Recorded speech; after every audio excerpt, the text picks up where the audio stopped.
Hello everyone, my name is Lucia Vanegas. Today I talk about a powerful way to inspire your natural creativity. To do things on walls is to do neither. It's a great markdown of multitasking, often attributed to the Roman Rite public serious. So though during how things are, he probably never said it. What an interesting thought. Is it true? It's the most obviously true for a meal at the dinner table, or Thanksgiving or tribes, or possibly for light tweeting or talks as well.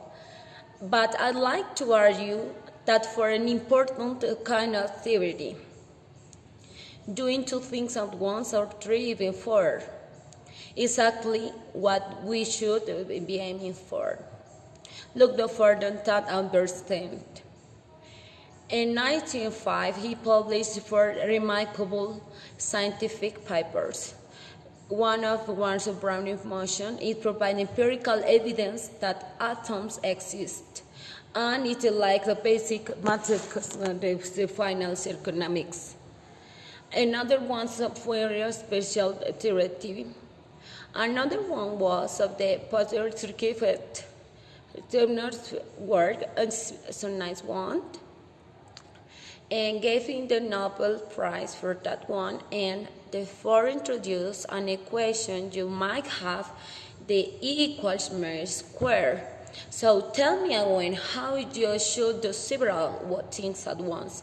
Now, obviously, working simultaneously on a Brownian motion, spatial relativity, and photoelectric effect is not exactly the same kind of multitasking and snapshotting while washing with word.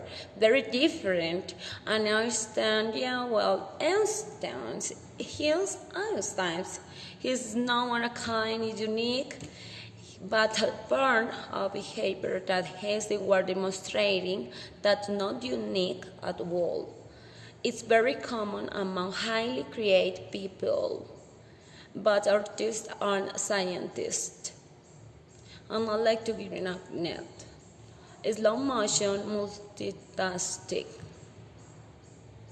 Slow motion multitasking feels like a contributive idea. What I'm describing here is having multiple projects on the go at the same time. You move backgrounds or forwards between topics as much takes you, or as your situations demands. But the reason it seems counterintuitive is because we're just lapsing into the multitasking out of desperation with a hurry when you do everything at once. If you were willing to slow multitasking down, we might find it works quite brilliantly. 60 years ago, a young psychologist by name Bernice Ecci began a long research project into the personalities into the working habits of 40 leading scientists. Einstein was already there, but four of the subjects won Nobel Prizes, including Linus Pauling and Richard Feynman. The research went on for decades, in fact, to continue after Professor Ecci herself had died. And one of the questions is answered: how is it science are able to go on producing important work right to their lives? What is about these people? Is it their personality? Is their skill set? Their daily routines what? When a part of the merge was clear, and I think to some people surprising, the top scientists kept changing the subject. They will shift topics repeatedly, reading the first 100 published research papers. Do you want to guess how often? 3 times? 5 times? No, on average, the most enduringly creative scientists switch topics 43 times in their first 100 research papers. Seems that the secret to creativity is multitasking in slow motion. Additional research suggests we need to reclaim multitasking and remind ourselves how powerful it can be. And she's not the first person to have found this. Different researchers using different methods to study different highly creative people have found that very often that they multiple practice in progress at the same times. They're also far more likely that most of have serious hobbies. Slow motion multitasking among creative people is ubiquitous. So why? I think there are 3 reasons, and the first is the simplest. Creativity often comes when you take an idea from its original context and you move it somewhere else. And easier to think about it if you spin your counter from one into another.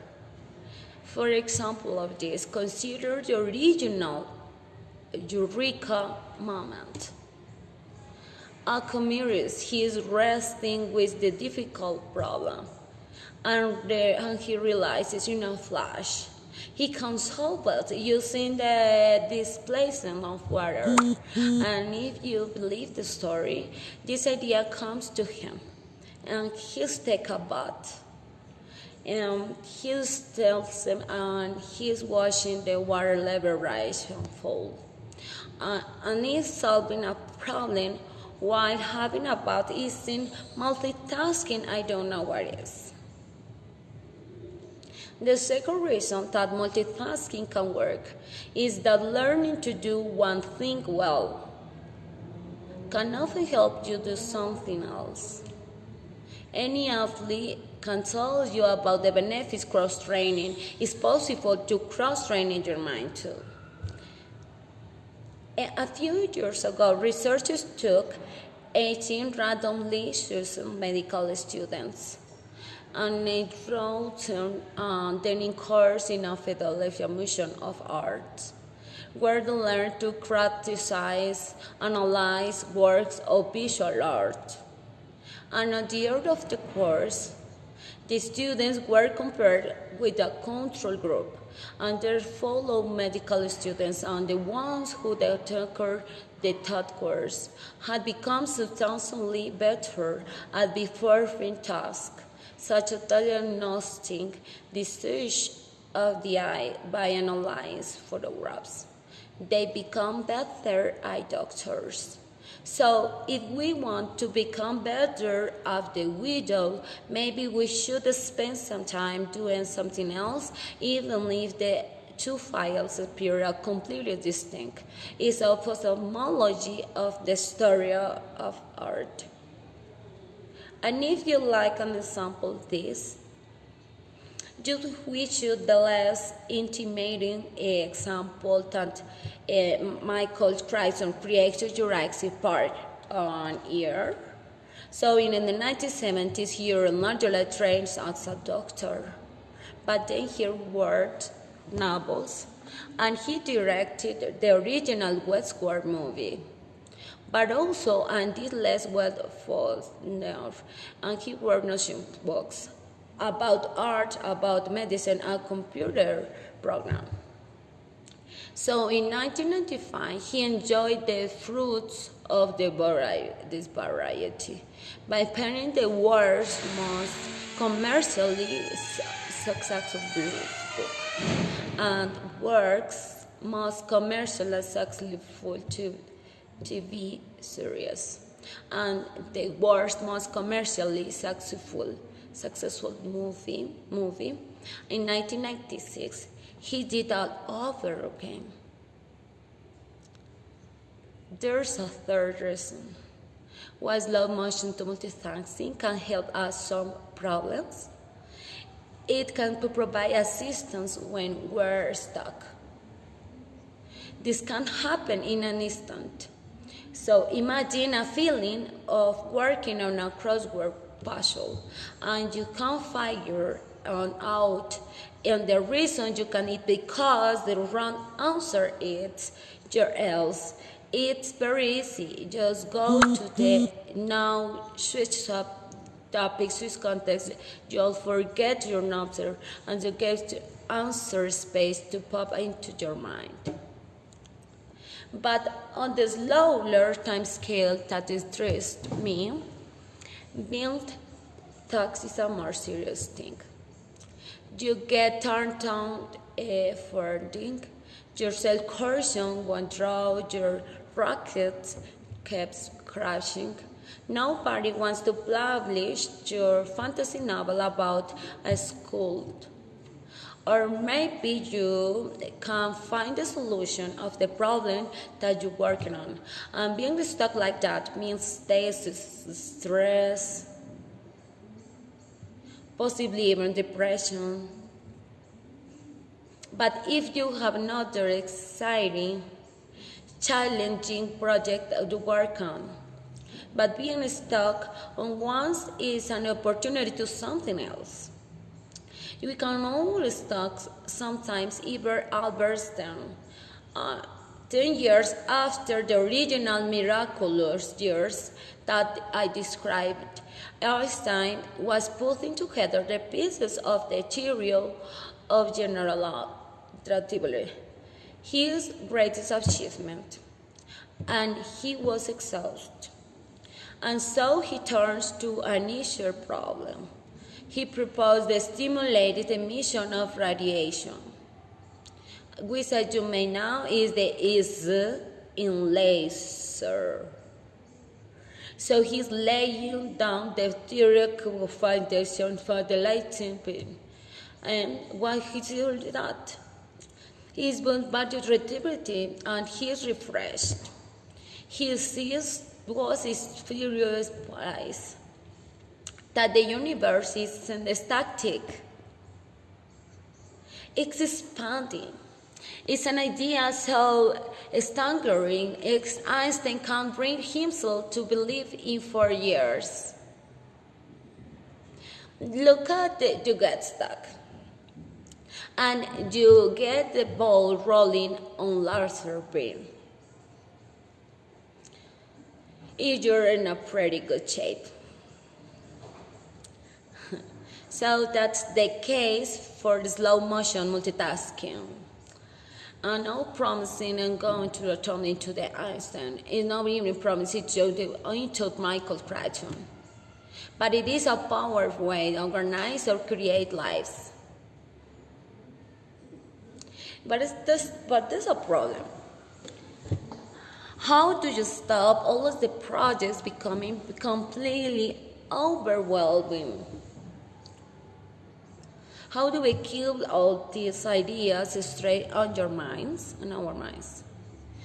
Well, here's a simple solution, a practical solution from the great American choreographer Twyla Tharp.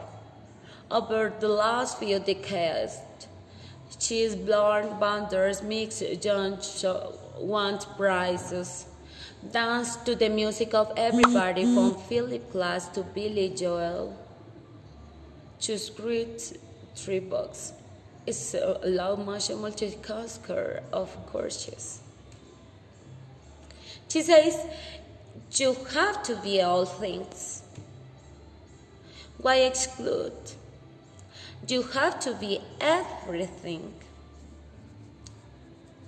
And third method for preventing all of these different practices for becoming overwhelming is a simple one.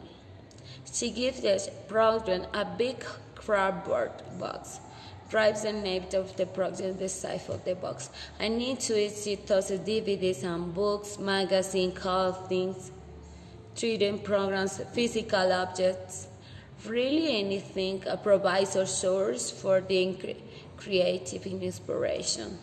And she writes, the box means I never have to worry about forgetting. One of the big fears for a creative person is that some written idea because I didn't write it down and put it in a safe place. I don't worry about that because I know where to find it. It's all in the box.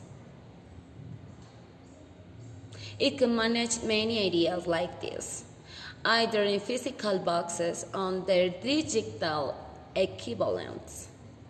So I would like to urge you to embrace the art of slow motion multitasking. Not because you're in a hurry, not because you're in a hurry at all. And I want to give you one final example. My favorite example, Charles Darwin. Charles Darwin, a man has low burning multitasking is so statutory. I need a diagram to explain it to the world, to you. We know what Darwin was doing because the creating research Howard Weaver and Sarah Davis have analyzed diaries on his notebooks. So when he left school, age of 19, was initially interested in two fields, zoology and geology. Pretty soon he signed up to be on board naturalist on the Beagle. This is the ship that eventually took 5 years to sail off the world around the southern oceans of the earth, stopping on the Galapagos, facing wide with the Beagle, the region's coral reefs. This is a great synergy between his two interests. It's zoology and geology, and if to start to get him thinking about a slow process.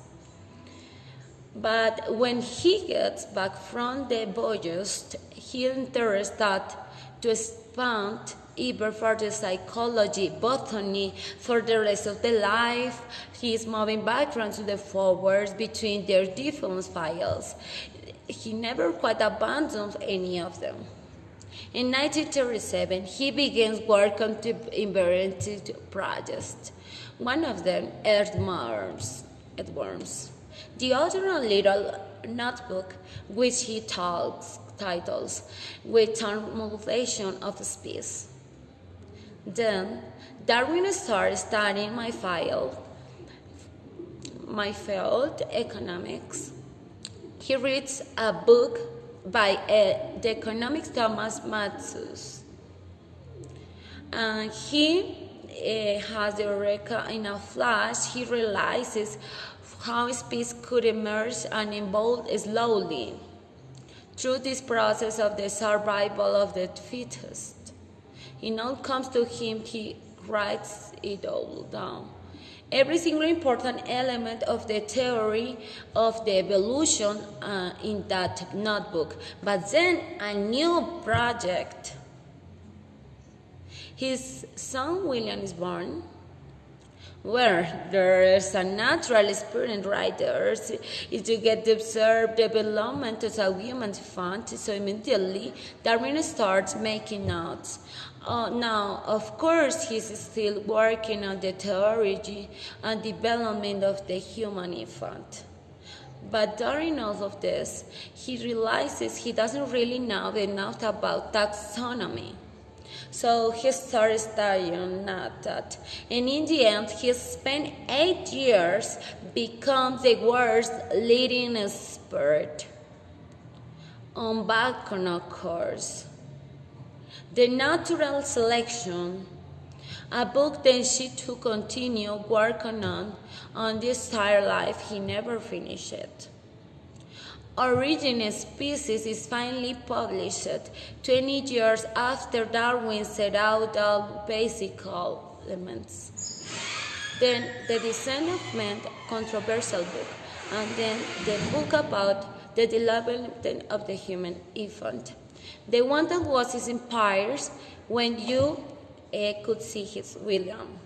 corner of the dining room floor on him when the book was published when 35 years old.